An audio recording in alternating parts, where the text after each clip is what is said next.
He told me over pad thai. I didn't plan it. It just happened. His voice was gentle, as if I should thank him for being honest. We didn't sleep together until I knew we were emotionally real. The audacity of that word, real, made my throat close. I stared at the man I'd built a life with. Mortgage, health insurance, Sunday laundry, and he spoke about this affair like it was a coming-of-age story. I didn't speak. I just nodded, but something inside me said look closer. The restaurant was nearly empty. Tuesday night, dim lighting, the smell of basil and lemongrass. We'd been coming here for 8 years. It was our place, and he'd chosen it to destroy us. His name was Trevor. Trevor Ashford, 35 years old, graphic designer, lover of vintage motorcycles and craft beer. The man who'd promised me forever. Now he was promising someone else. I watched him push noodles around his plate, waiting for me to cry or scream or beg. I did none of those things. Instead, I memorized every word he said. I'm Callan Coulter, 33, married for 6 years, together for 10. I was the steady one, the list maker, the one who paid the bills, scheduled the dentist, and picked up the slack when he switched jobs for the 3rd time.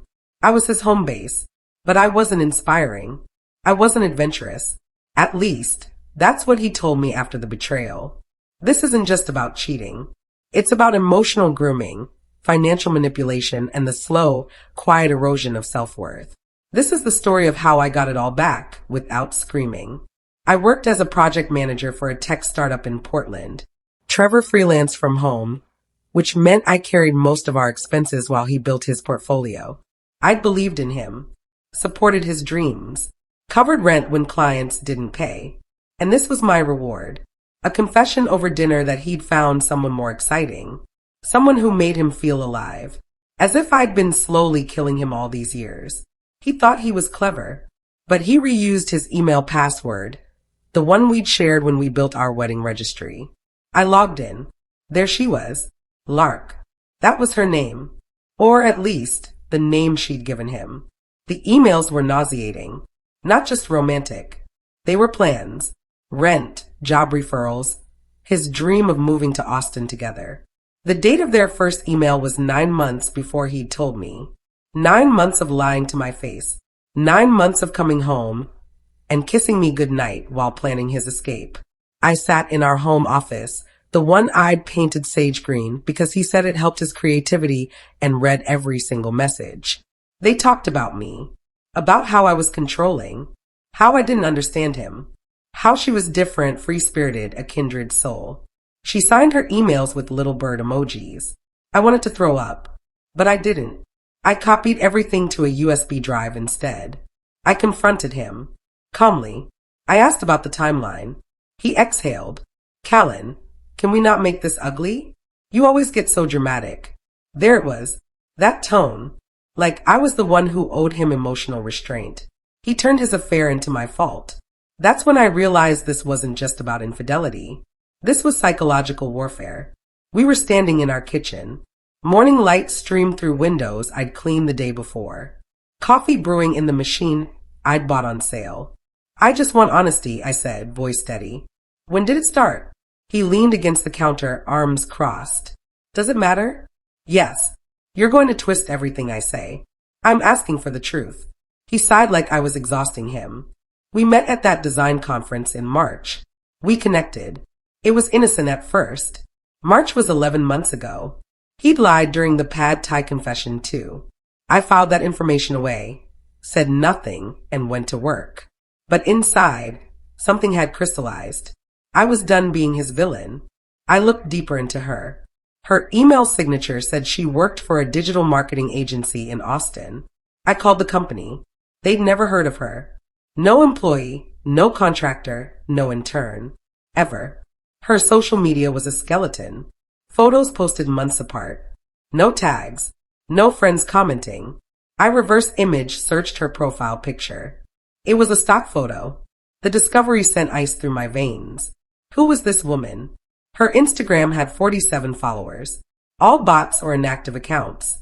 Her posts were generic, sunset photos with vague captions about living authentically and following your bliss. No workplace mentioned. No location tags. No real human interaction. Her Facebook was the same. Empty. Curated. Fake. I sat at my desk during lunch and dug deeper. Her LinkedIn profile listed the marketing agency, but there were no recommendations, no connections, no activity. It was a shell. Trevor was falling in love with someone who didn't exist. Or worse, someone pretending to be someone she wasn't. And I needed to know why. I traced a phone number from a forwarded message. It belonged to a woman named Marley Grant. Lives 2 towns over. Used to bartend. Filed for bankruptcy twice. No LinkedIn, but plenty of local court records. She changed her name legally a year ago. And guess who'd signed as a reference? My husband. The courthouse records were public.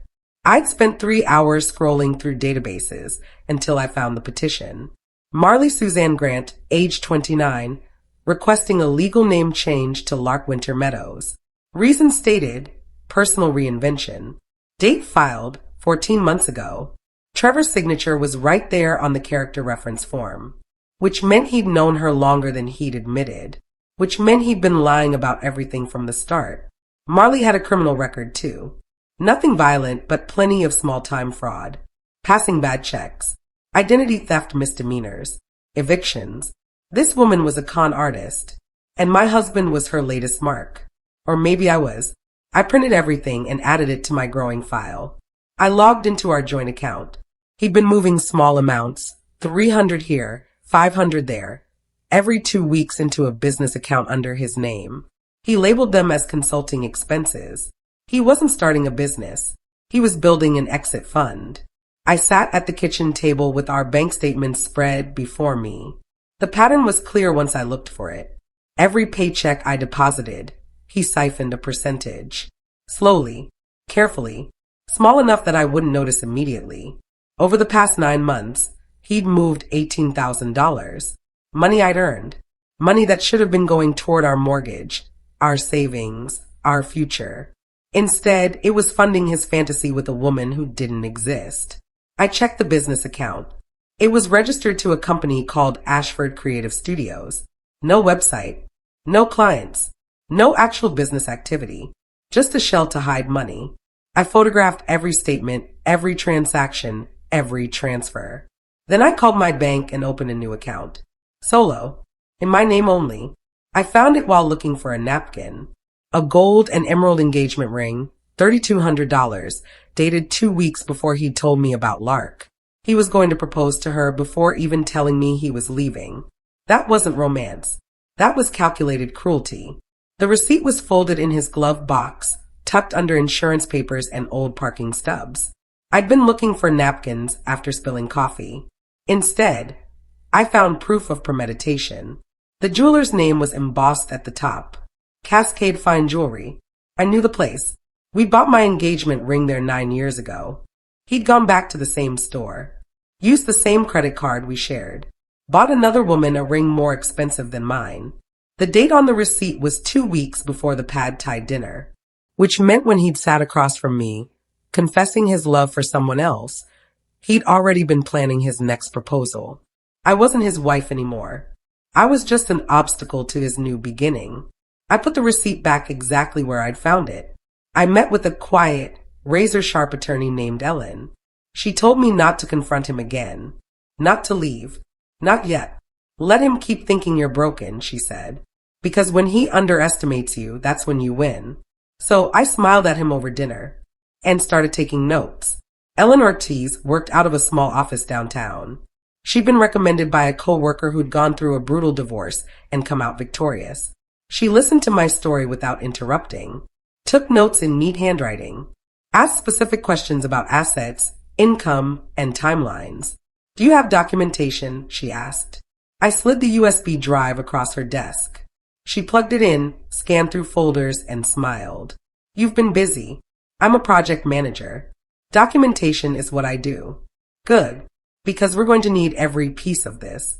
She explained Oregon's divorce laws, community property, asset division, the importance of proving financial misconduct. Don't tip your hand, she said. Act normal. Let him think you're too hurt to fight back. Meanwhile, we build the case. I nodded. I could do that. I made copies of everything. Emails, bank transfers, text threads. I labeled the folder for when I stopped being the villain. Because that's what he was setting up, a story where he was the free spirit who had to escape his cold, resentful wife. I wasn't giving him that ending. I worked late into the night, organizing files on my laptop. Everything was backed up to 3 separate cloud accounts under fake names. The emails with Lark or Marley, or whoever she really was. The bank statements showing his theft. The receipt for the engagement ring. The courthouse documents proving her name change and criminal history. Screenshots of his social media posts where he'd started subtly reframing our marriage. Vague comments about feeling trapped. Photos of himself looking wistful and misunderstood. He was building a narrative. Poor Trevor, married to a woman who didn't appreciate him. Finally finding true love. But I had the truth. And the truth was documented, time-stamped, and ready to deploy. I just needed to wait for the right moment. He looked at me one night while folding laundry. I hope we can stay in each other's lives. You're important to me, Cal. I nodded, and mentally added delusion to his long list of sins. We were in the bedroom. He was folding his own clothes for once, probably feeling guilty enough to contribute. I don't want this to be bitter, he continued. We can be adults about this. Adults. As if stealing money and lying for 9 months was adult behavior. I want you to be happy, he said. I looked up from the sock I was pairing. Do you? Of course. You deserve someone who can give you what you need. The words sounded rehearsed, like he'd practiced them in the mirror. What is it I need? I asked, genuinely curious about his answer. He hesitated. I don't know. Stability? Structure? Someone more traditional, I guess. Traditional meant boring. Structure meant controlling. He was already rewriting me into the antagonist. Sure, I said. We can stay friends. The lie tasted bitter, but I smiled anyway. I tracked her down at a wine bar. She didn't know who I was. I introduced myself. I'm Callan, his wife. Her face fell. I saw it in real time, the fantasy unraveling. She said, he told me you were roommates, and that you were controlling. Of course he did. The wine bar was called Nectar. Upscale, dim lighting, exposed brick walls. She was sitting alone at the bar, scrolling through her phone. I recognized her from the photos. Blonde hair, delicate features, exactly Trevor's type. I sat down one stool over, ordered a glass of red, waited. She glanced at me once, then back to her phone. Marley, right? I said casually. She looked up confused. I go by Lark now. Right. Lark. I'm Callan Ashford, Trevor's wife. The color drained from her face. Wife. Married 6 years. Together for 10. Living together in the house on Maple Street. She set down her wine glass. Her hand was shaking. He said you were just roommates. That you'd been separated for months. Did he also mention the joint bank account? The shared mortgage? The wedding photos still on our walls. She stood up. I need to go. Wait, I said. There's more you should know. I waited one day. Then said Marley, also known as Lark, the drive. No message. Just the facts. The timelines. The lies. The transactions. Her fake name. And how he'd said she was unstable when talking to me. She didn't respond. But she disappeared. I sent the email from a burner account. Subject line, the truth about Trevor. Inside was a compressed folder containing everything. His emails where he called her needy and dramatic when venting to me. The bank statements showing he was stealing from both of us. The receipt for the ring purchased with money he'd taken from our joint account. And the courthouse records showing her real name and criminal history. That last part was cruel, maybe, but necessary. I wanted her to know I'd looked into her too. That I wasn't the naive, controlling wife Trevor had described. I was someone who did her research. Within 2 days, her Instagram account was deleted. Her phone number went to voicemail. She'd blocked Trevor on every platform. He came home furious. Did you contact Lark? Why would I do that? She won't respond to me. She said we're done. I shrugged. Maybe she realized who you really are. He stared at me for a long moment, then left the room. Suddenly, he was telling people he'd left because I was cold, distant, controlling. He started crying at work to mutual friends. said I'd abandoned him emotionally. I let him run his mouth, because by now I had everything I needed. Our friend Vanessa called me. Trevor seems really broken up about the separation. Does he? He says you shut him out, that you prioritized work over your marriage. I listened to her repeat his talking points. How I'd become distant. How he'd felt alone for years. How leaving was the hardest thing he'd ever done. That must be difficult for him, I said, voice neutral. Are you okay? Vanessa asked. I'm fine. You sound too calm. What should I sound like? She paused. I don't know. Angrier, maybe? But anger was a luxury I couldn't afford. Not yet. I needed people to see him spiral first, to watch him play the victim while I remained composed. Because when the truth came out, and it would, I wanted everyone to remember who'd kept their dignity and who'd lost theirs. He forgot the land deed in North Carolina, inherited from his grandfather, in his name, but acquired during our marriage. Ellen filed for partial ownership. It would force him to sell or pay me out. Either way, he'd lose his retirement plan. The property was 80 acres in the Blue Ridge Mountains, undeveloped, worth approximately $300,000. Trevor had always talked about building a cabin there someday, his dream retirement project. He'd inherited it 4 years into our marriage, which made it community property under Oregon law. Ellen filed the motion on a Wednesday. Trevor was served on Friday at the coffee shop, where he'd been working. He called me screaming, "You're going after the land? It's community property. That was my grandfather's. It's mine. Then you can buy out my half. Fair market value. I don't have that kind of money. Then we sell it and split the proceeds." Silence on the other end. "You're trying to destroy me," he finally said. "No, Trevor. I'm just ensuring I get what I'm legally entitled to. You should understand that, given how much you took from our joint account." He hung up. He called my mom to manipulate her. He told her he was worried about me, that I wasn't eating, that I refused to move on. She believed him for a day, until I showed her the folder. She called him a sociopath, and cut him off. Mom phoned me after his call. "Honey, Trevor seems very concerned about you." "Does he?" "He says you're not taking care of yourself, that you're obsessing over the divorce instead of healing." I drove to her house that evening with my laptop. We sat at her kitchen table, the same one where I'd done homework as a child, and I showed her everything. The emails, the theft, the lies, the fake girlfriend, the engagement ring. Mom's face changed as she read. Shock, then anger, then something harder. When she finished, she looked at me. "Why didn't you tell me sooner?" I needed to have all the facts first. She called Trevor immediately. I listened to her voice, cold and sharp, telling him never to contact our family again. When she hung up, she hugged me. "You're stronger than I realized." I had to be. Marley reached out, said she wanted to talk, that she had more to add. She wasn't innocent, but she'd been lied to too. She gave me proof Trevor was talking to 2 other women while dating her. One of them 19 years old. We met at a park. Neutral ground. She looked smaller than she had at the wine bar. Tired. "I'm sorry," she said immediately. "I didn't know about you." "Not really. He's good at lying.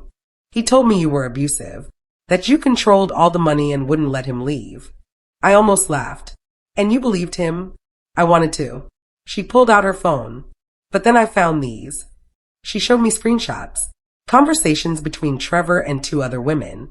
One named Kennedy, a college student. Another named Simone, someone he'd met on a dating app. He'd been running the same script with all of us. The misunderstood husband. The creative soul trapped in a loveless marriage. "He's a serial liar," Marley said. "And I helped him hurt you." "I'm sorry." I took photos of her screenshots, added them to my collection. "Thank you for telling me. For what it's worth, you're better off without him." "I know." He brought one of them, the 19-year-old, to his firm's company retreat. Introduced her as his girlfriend. HR didn't take it well. 2 weeks later, he was restructured out of his job. He called me and left a voicemail. I didn't answer. Trevor freelanced through a design agency that offered benefits and occasional company events. The retreat was in Bend, a weekend team-building thing. He'd brought Kennedy, young, bright-eyed, unaware she was just his latest project. Someone took photos, posted them to the company's internal social network. People started asking questions. Who was this teenager? Why was Trevor introducing her as his girlfriend when everyone knew he was married? HR launched an investigation. Not because workplace romances were forbidden, but because Trevor had lied on his benefits paperwork, still listing me as his spouse for insurance purposes while publicly dating someone else. That was fraud. They terminated his contract. His voicemail was panicked. Callan, I need your help. They fired me. This is your fault. If you hadn't filed for divorce, none of this would have happened. I saved the message, then blocked his number. Without the job, he couldn't afford the mortgage. Ellen filed a motion. We took the house in the settlement. I sold it, used the money to buy my own place outright. In my name, the house had been jointly owned, but I'd paid 80% of the mortgage over 6 years. Ellen proved it with bank records. The judge awarded me the house in exchange for Trevor keeping his retirement account. He had to move out within 30 days. I watched him pack his things on a Saturday morning. Boxes of design books, vintage posters, his precious record collection. He looked around my living room. This place was supposed to be ours forever. Forever ended when you started stealing from me. He left without another word. I sold the house within 6 weeks. Got $40,000 more than we'd paid for it. I bought a small condo downtown. Modern, clean lines, no memories attached. I painted the walls white. Bought new furniture. Started over. It felt like breathing for the first time in years. He sent an email. Can we talk? I miss our conversations. I made mistakes. I didn't reply because he wasn't apologizing. He was spiraling. The email was long, rambling, full of vague acknowledgments of mistakes without actually naming what he'd done wrong. I know I hurt you, but relationships are complicated, it read. I was confused about what I wanted. I still care about you, Cal. Can we at least be friends? Friends. After everything he'd done, he wanted friendship.